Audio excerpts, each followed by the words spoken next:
right, well, you're supposed to relax when you go on vacation, right? But cyber criminals are now targeting travelers. We're going to tell you what they're doing and how you can help protect yourself and your family. There's a new trend in internet hacking that targets people on vacation. Cyber criminals are setting up phony Wi-Fi spots, and tourists are falling for it. And you wouldn't believe it's actually happening on a large scale. So what should you be looking out for?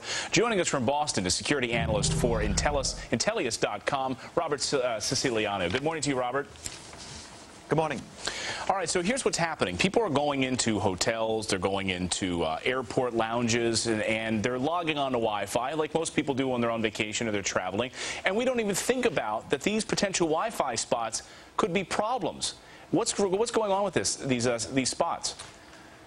Well, business travelers have been dealing with this for years. This is when you're using your wireless, your iPhone, your laptop, and you're communicating client data, personal identifying information, you're banking online, and the wireless is never really meant to be secure. It's meant to be convenient. But over the years, hackers have figured this out, criminal hackers, and they are going after vacationers, people who are now using portable laptops who are much cheaper, and they're working while they're traveling. And their information, or their clients' information, is now being compromised.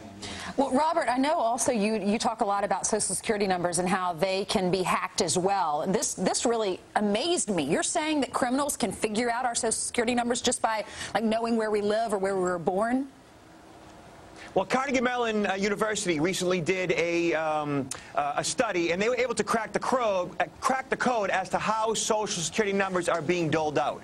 And what that means is they figured out that the first three numbers are based on the place in which the Social Security number was applied for. The second two numbers are the region in which the Social Security Administration is from, and then the last four are delivered out sequentially. So based on going to somebody's Facebook page, finding out where they were born and their address, they know what your social might be. Robert, that is frightening. I want to get back real quickly to that cyber hacking story that Clayton was talking about with these Wi-Fi spots when you're on vacation. How can you protect yourself? Because this scares me. I'm on Wi-Fi all the time on vacation. What should I do? Well, one thing is, when you're on vacation, try not to communicate, personal identifying information.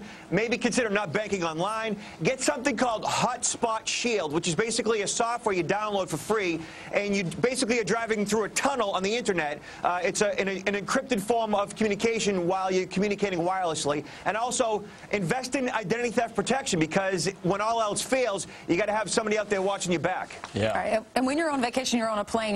You need to hide the laptop, right? Yeah. So that no one sees what you're entering, like your passwords. It's very difficult, because when you're communicating wirelessly, that's just, it's out there out in the wild. And, those wireless packets, they can be sniffed out. And criminal hackers, they're sophisticated. They know how to download this information. You're communicating wirelessly through their PC. They're logging everything you do. All right, Robert Siciliano, thank you so much for joining us this morning from Intellius.com. Thanks so much.